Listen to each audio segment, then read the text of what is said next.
ahead, the state of a nation, talking about what some have termed to be a bumpy road to 2027. 2027 is the next general elections that will feature, the elections into the post of the president in Nigeria, and of course, many of the gubernatorial positions in Nigeria, National Assembly elections as well.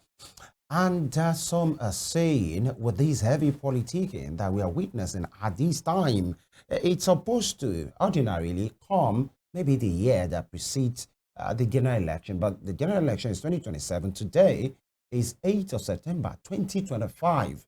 But then, the tension is building, the cloud is building, and this is where we are.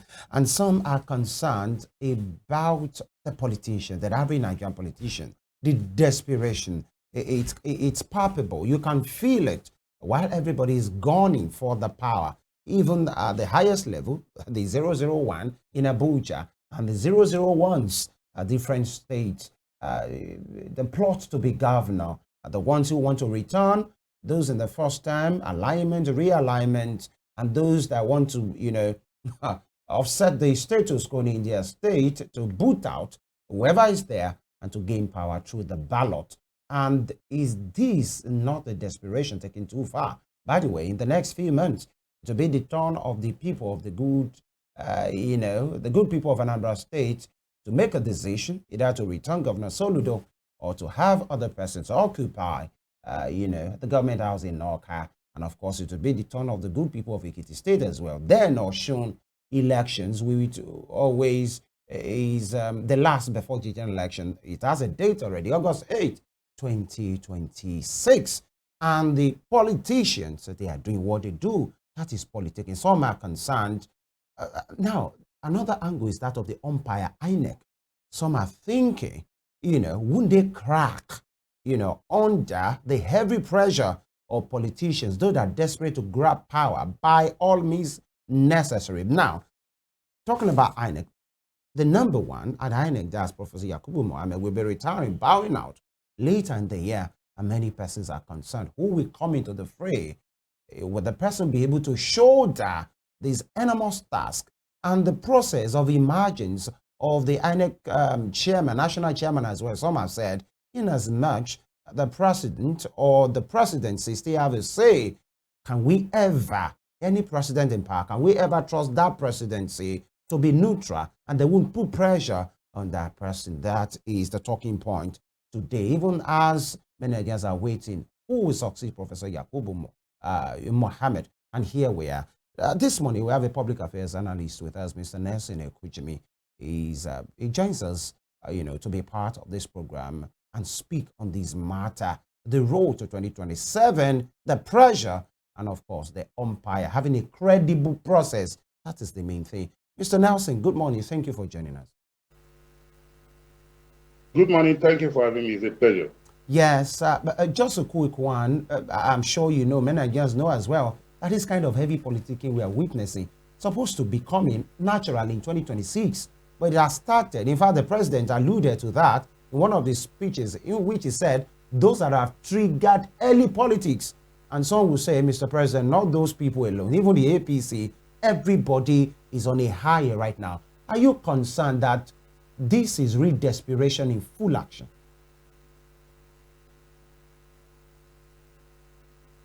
No, I'm not concerned that this is desperation, because you and I know very well that the preparations for the next election starts immediately after the conclusion of the present election or the previous one. So it is not out of place if you see politicians start jostling, start aligning and realigning. That is in tandem with democratic practice. But what the law frowns at and prohibits is for campaigns publicly by politicians to canvass the vote of the people before the official kickoff scheduled time or day by the electoral umpire. So Nigerians are aware that even when local government elections are held and the politicians' campaign, which is in tandem with the provisions of the law, you can also see that as a politicking. But be that as it may, I think it is important for the media, as well as other stakeholders, to ensure that at every point in time we churn out, the truths and objective information. I will tell you for free, I disagree with your position. The opposition started the campaign with their clamor that they are forming a coalition, that they are going to unseat the sitting government and what have you. And definitely, you not expect the sitting government to just hold its hands and watch, even though everybody is pretending as if they are not already campaigning. But you can see it from the statements, majorly of the opposition political parties, that some of them are claiming that they are coalescing into a coalition under an existing political party under the laws of Nigeria. That is the ADC. So the campaign, the alignment, realignment is in tandem with how politicians will naturally behave, because all that a political party wants to do is to gain power. Whatever happens after that, is another kettle of fish. But in gaining power, it must put in place programs that will align with the interests of the people, so that when the people go to the polls, they will know that this is the direction I want to cast my lot in for the next 4 years of our lives. So I don't see it as desperation. I just see it as politicians playing their normal game. But be that as it may, I think it is important for us to also recognize that as much as we are politicking, those issues of governance must never be allowed to suffer. We must continuously engage on it and talk to those at the end of affairs to keep their eyes on the ball, because we have voted them from the previous election. They were voted into office to go and to run the affairs of the country for 4 years, and that commitment or that agreement is something they must keep on. They must keep to the last day of that tenure. All right, Mr. Ikujumi. Let's take a closer look at the umpire right now, INEC. The current INEC chairman, Professor Yakubu, was appointed on October 21, 2015. He has served 2 terms, so by November this year, he should be out of office. And we understand that Mr. President is shopping for a new INEC boss, for a new INEC chairman. My question is, don't you think we need serious electoral reforms at this time? Because if the umpire is being determined by the executive, how has it helped our democracy in Nigeria?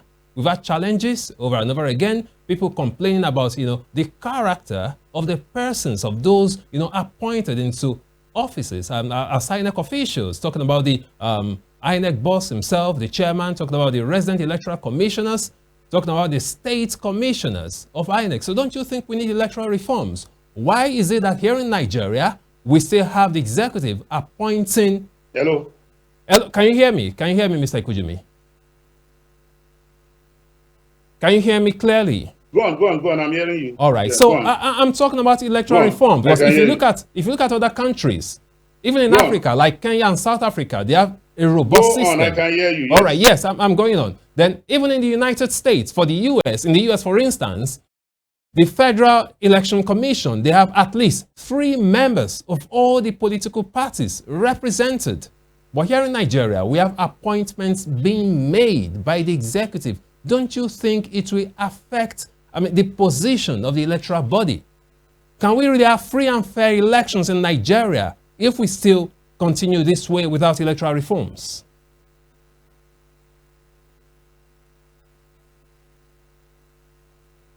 Well, I think Nigerians themselves must interrogate the issues until Professor Mahmoud Jega came into office. Professor Tajudeen Jega, we had an INEC boss before then who bastardized the system. I was able to, carry out those shenanigans, was because of the fact that as at that period, our electoral system was more of manually driven.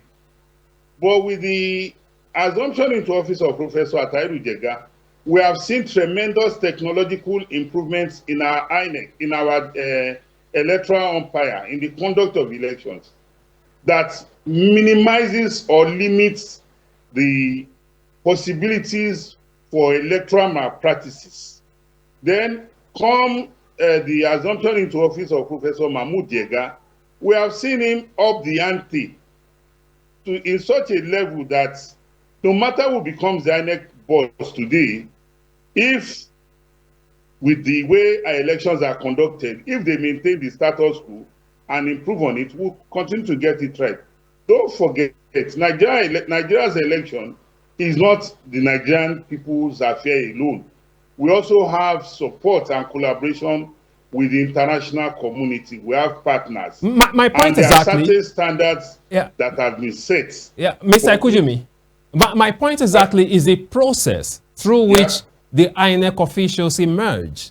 Okay, the process of emergence of those officials. Shouldn't we look deeply? Shouldn't we look closely into it? Fine, the current INEC boss, when he came in, of course, he gave a speech at Chatham House, promising that election results will be transmitted automatically from polling units to the IREV. That did not happen. All the promises he gave concerning the technology, talking about the IREV, that's INEC results viewing portal, talking about the BVAS, that's the bimodal voter accreditation system. All the promises gave about these technologies were not fulfilled up till today. So it's not just about the technology. How about the process of emergence of the leaders of INEC? Well, I am sure you are a newcomer to the conduct of elections, because if you understand the Constitution and the Electoral Act, you won't be saying what you have just said. The Electoral Act makes it mandatory that results must be entered into a Form EC8A, and that result sheet must be signed by party agents, including security personnel at the polling station, as well as the INEC polling officer, who must countersign, and a copy must be given to all the parties involved that we have mentioned. And a copy of that result must be pasted on the wall of the location of that election. INEC transmission of result by IREV is a technical issue. Mr. Ekujimi, you don't seem to get my question. Hold on, I'm telling you the promises. I'm not the one who said it. You said you disagree with me. I'm not the one who said it. I'm telling you the promises he made. Just a minute. Let me educate you.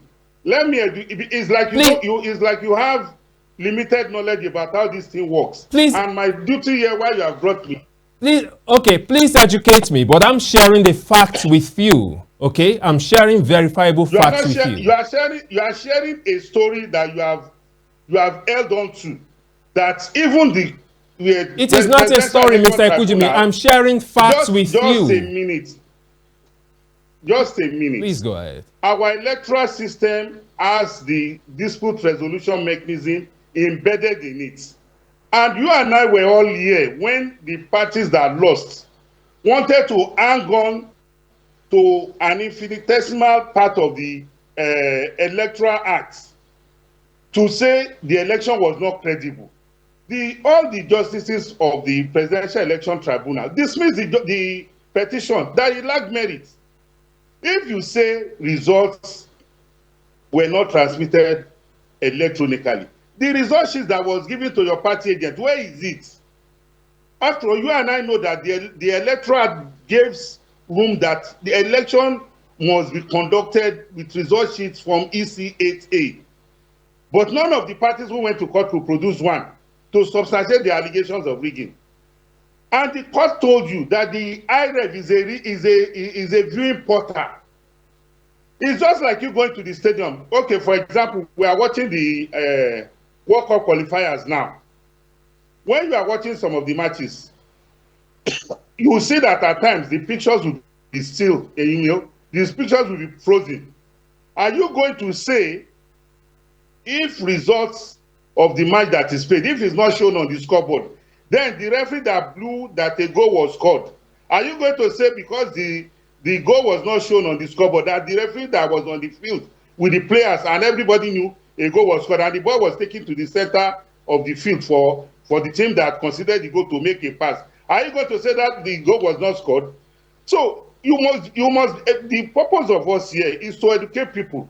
I read the Vanguard the Vanguard story on the yeah, all right. Yes. If I may come up, my last take on this matter, because of the exigency of time, is this: like, many persons have expressed their concern that some of those skirmishes, the glitches that we just talked about in the last election, which many persons think is a blight on the whole process.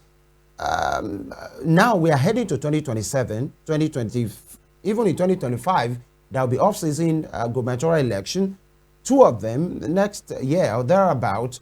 Now, do you think the roads ahead is bumpy? I asked a question.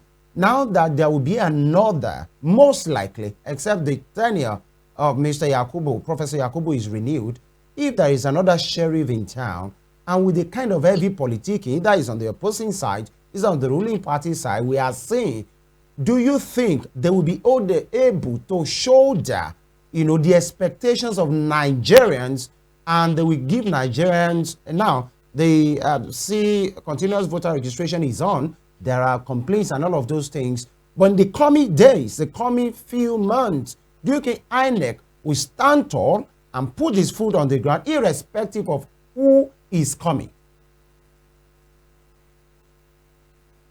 Okay, let me also tell you that if you look at the past of a man, and he has done well in the past, you have the right to assume, to have confidence in his ability to do better tomorrow.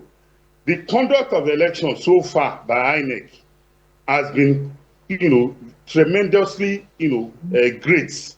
It's something that when you put it on a scale, you score INEC 80 out of 100. And you and I know that if somebody scores 80 in any examination, he has scored an A, which is an excellent. Mr. Ikujima, are you resident in Nigeria? The politicians will try.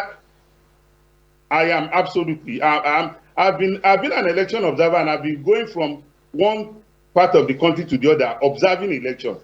The shenanigans you see mostly on election day are by the politicians and the voters. When voters come to polling stations and wait to be induced, you talk about our election today. We complain, even including myself, about voters' inducement.